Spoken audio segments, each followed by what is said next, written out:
From the dawn of humanity, people have been asking the question, what is it that will make us truly happy? Human hearts seek happiness, and we will tend to search for that happiness in whatever it is that attracts us, whatever it is that we desire. Of course, we can desire many things. Not all things that we desire are necessarily good for us. But the question that life constantly puts before us is this: what is it that should be the proper object of our desires? Well, we do tend to desire that which we see as beautiful. As the singer Joe Cocker some years ago expressed it, "You're everything I hoped for, you're everything I need, you are so beautiful to me." But beauty can be deceptive. So what is it that makes for true beauty?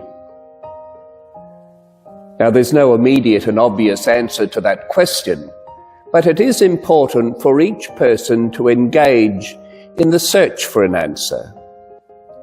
And we might be assisted in our search by the insights of two great figures of the 13th century, St. Francis of Assisi and St. Bonaventure. St. Bonaventure was one of the early Franciscans, or followers of St. Francis. He was born not far from Assisi, in the town of Bonaventure. Bonaventure grew up to become one of the most illustrious theologians and spiritual writers of his time, teaching at the University of Paris at the same time as the great Thomas Aquinas. But his theology was unique, however, in that it began not with abstract speculation, but with real life experience, especially the life experience of St. Francis. And he asked how this might be relevant for us and for the whole world. And inspired by Francis, Bonaventure developed a theology which earned him a reputation as one of the greatest theologians of beauty. And his writings are in many ways the work of an artist who seeks to capture in words something of the inexpressible beauty which Francis encountered in God and saw reflected in the world around him. Bonaventure speaks of the experience of beauty as a way of knowing. To experience beauty is to possess knowledge, but a very particular type of knowledge, which he calls ecstatic knowledge. Now, there are three principal ways in which he speaks about knowledge. There is knowledge as scientia, scientific knowledge, the knowledge that we gain when we use our intellect to reflect upon our experience of the world.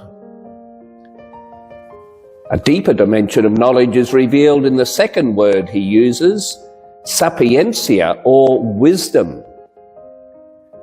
And we gain wisdom when we discern the deeper, below the surface meaning of what we have come to know. The third and deepest dimension of knowledge that we can attain is ecstatic knowledge, when we not only know something, but we love and value that which we know. Ecstatic knowledge is a relational form of knowledge. It is the knowledge of the world expressed by St. Francis in his Canticle of the Creatures. Bonaventure describes ecstatic knowledge as the ultimate and most exalted form of knowledge. And it is the knowledge that we gain through the experience of beauty. It brings me to value the world as beautiful, and so to care for and reverence the world.